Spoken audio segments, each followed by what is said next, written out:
All right, welcome to the Spoiler Kings. My name is Saint Karimo with Brandman Brian the Grizzly, and we're gonna talk about the last episode or the newest episode of Invincible. I believe it was episode 6. I think it was of season 2. It's not that simple. Is that what it's called?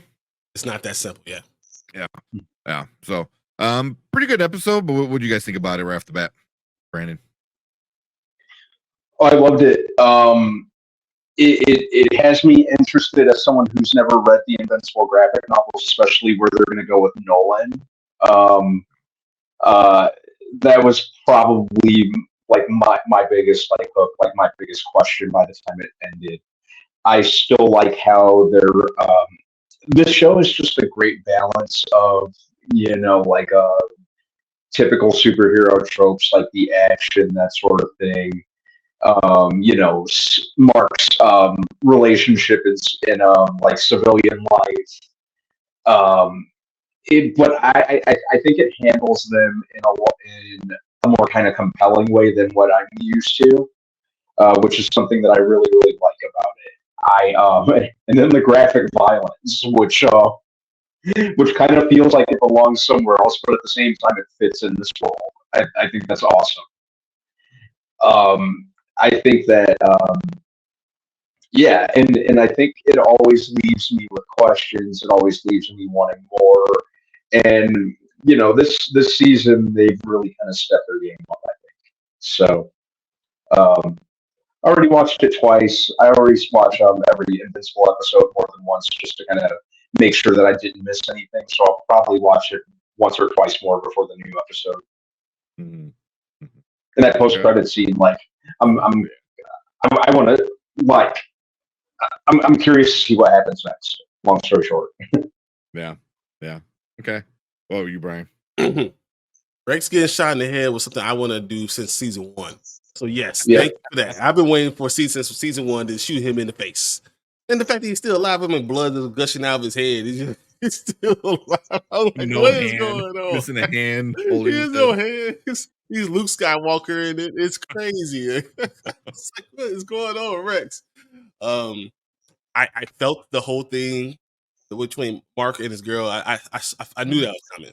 I kept on saying, like, you see it happening, and it happened. But what I was surprised about was that Eve seemed so interested in it, and then with being so interested in it, then what's her name? What's his name? His girlfriend's name? Amber. Amber going to see Eve to talk about it was so interesting. And so Eve has to still continue to be the friend, even though she obviously has feelings for Mark. Still, it was. I just thought that was really complicated and really cool the way it was done, because it's not a triangle, but because Eve's still there with Rex too. So I mean, it's just so many things that's kind of convoluted. But I feel like we know eventually Mark and Eve have to get together, I think. But that's something I feel like is happening.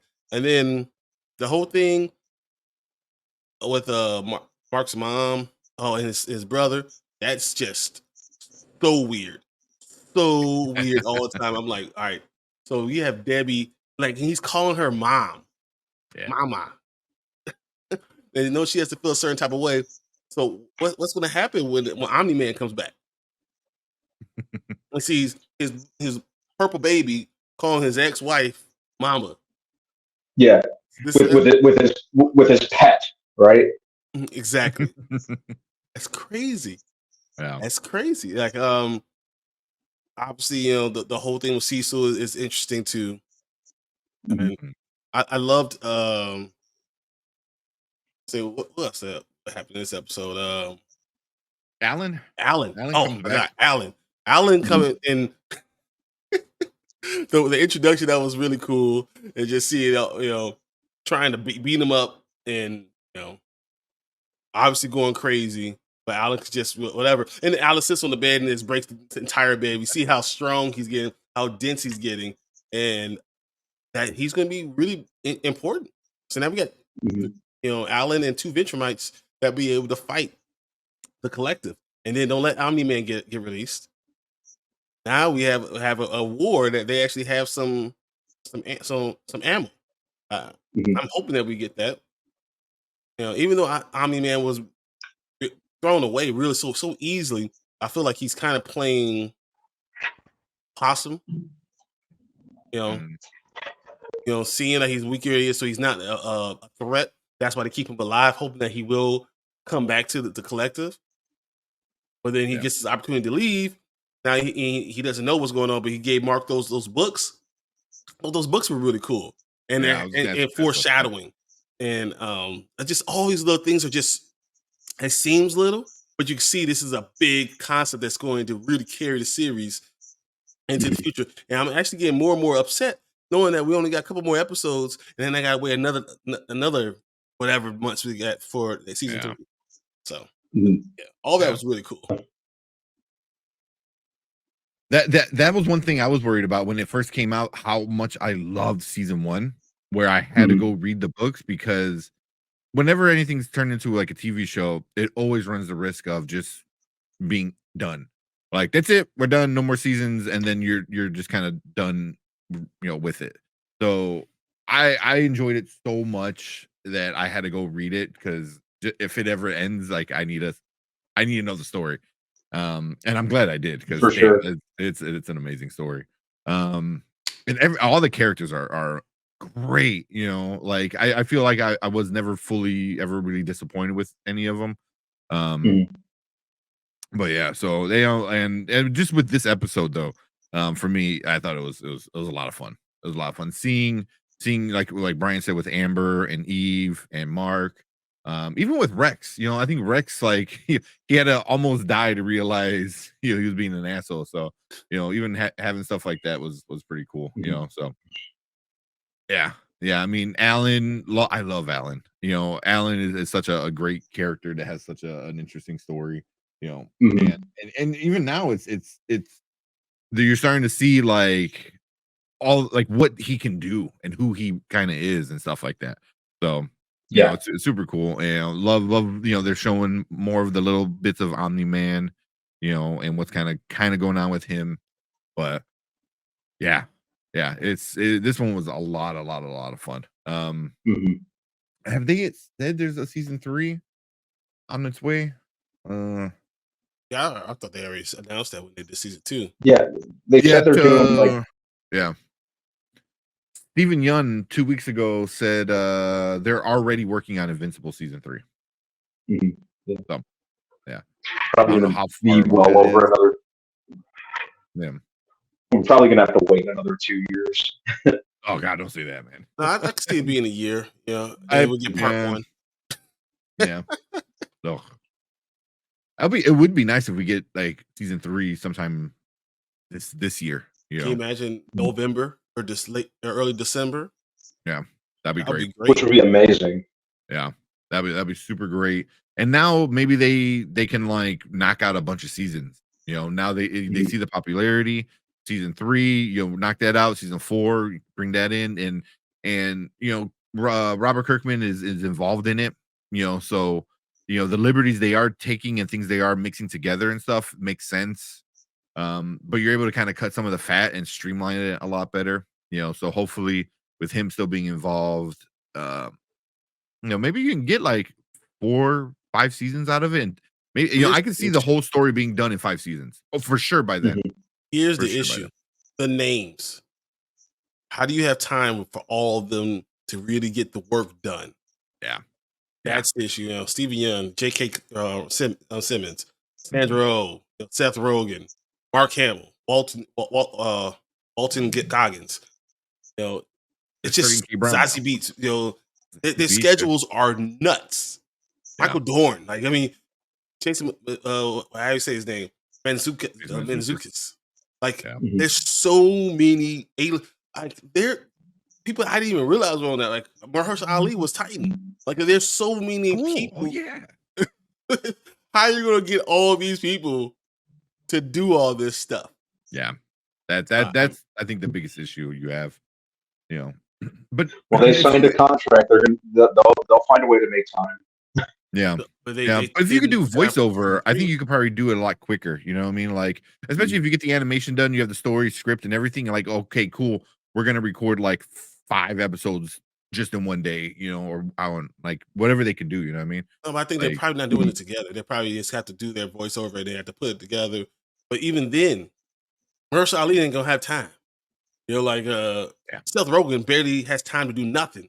Peter Cullen, Peter Cullen, yeah, Peter you Cullen know, too. Jeffrey Donovan. Like there's so Yeah, many people. Like yeah, how yeah. how And like, I don't know if it's spoiler, Zachary but like, Quinto. there's, yeah, oh yeah, yeah. He's not really doing much. What is he doing? Yeah, I'm pretty sure all of them are working so yeah. much. Yeah, you know. But I mean, as the story goes on, there's new characters, you know, going to be introduced, and obviously, it seems the way they're going is they're getting big people to do these voice actors. Mhm. So, you know, there's already a lot of fan theories on voice people they want for certain characters and stuff like that. So, yeah, that's the biggest issue is getting the voice actors together, Like you know, maybe or if you just get a script, you could probably get a script done. Say by July. Getting all the yeah, voice actors to get all this stuff done, and then the animation. It just seems like it's a lot. yeah, yeah. Animation is probably obviously the longest, I would assume. It's not hand Um, drawn, so I mean, and it's oh, yeah. all so and But yeah, rendering usually takes a lot of time and a lot of that stuff.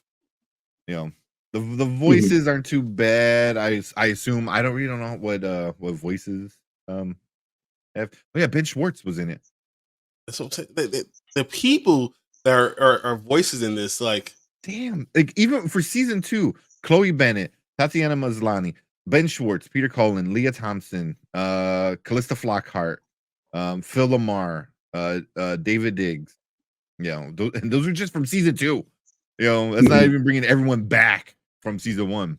I don't know. There's a little stuff about Omni Man now, and I'm Mm. looking at him and what's going to happen. How's he going to get loose?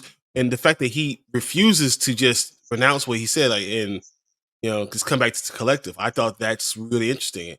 Um, his impending Yeah, doom is just something that's coming. You know it's coming. And Kim McKinney said that's funny. Yeah. That astronaut just can't catch a break. Yeah, he's like, I'm so tired. I just want some sleep. Not today, man. Coughing up. What did I teach you? Never cough anything up. Yeah. Which I thought was kind of like, I'm like, really, like, I'm assuming he got checked out by um, Cecil's group and Doctors stuff like put him that, in you know. isolation or Yeah, something. like no one did a scanner. Like no one did a scan, X-ray, MRI, future weird alien technology they might have. Like nothing. They're just like, oh yeah, get out of here, go back home, you crazy little guy. Like what? So Release a plague onto this world. 2 more episodes left for the season. It's gonna be interesting. It's gonna be fun. I'm interested to see where they're gonna go with these last couple episodes and what they're gonna do. But we want to hear from you guys watching. Leave a comment down below. Let us know what you think about this episode and where it might end. We got 2 more left. Hit that like button, hit that subscribe button too. It helps us out a lot. But we appreciate everyone checking us out on the replay and on live. And if you're watching live, stick around. We're gonna talk about our next topic.